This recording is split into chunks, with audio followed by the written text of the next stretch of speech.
Sono circa 3 settimane che abbiamo iniziato ad accogliere qui. Sono già circa 40-41 persone che hanno incominciato a stare qui.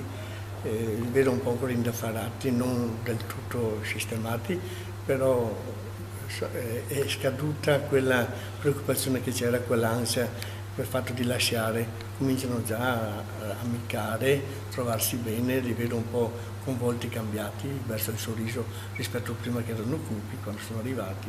Tuttavia però posso dire che è avviato bene, sta andando bene.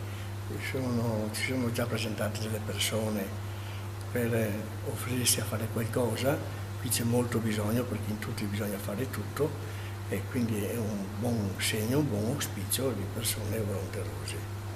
È il secondo avvio che fate questo, prima a Marghera e adesso qui a Campalto. Esatto, diciamo che la persona principale degli avvii è Lino, perché io purtroppo per fortuna lavoro, perché oggi devo dire per fortuna, e comunque sia sì, il secondo avvio, quindi con un'esperienza diversa. Il primo è stato un po' più duro, diciamo, tendenzialmente perché non avevi diciamo, l'esperienza tale per capire come muoverti da subito.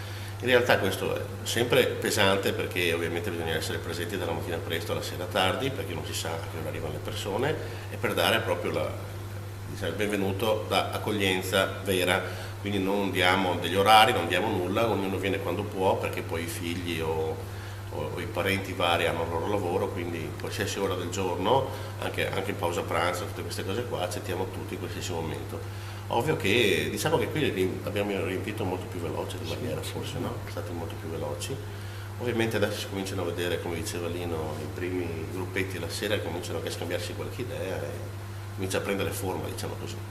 Ovviamente per arrivare al completo avviamento di tutto, con tutti i carismi che servono e che tutto venga capito anche dai singoli residenti, dovremmo arrivare, penso, l'estate, perché tutto cominci a girare bene. C'è attualmente la difficoltà di raggiungere il centro di Campalto, manca un marciapiede come...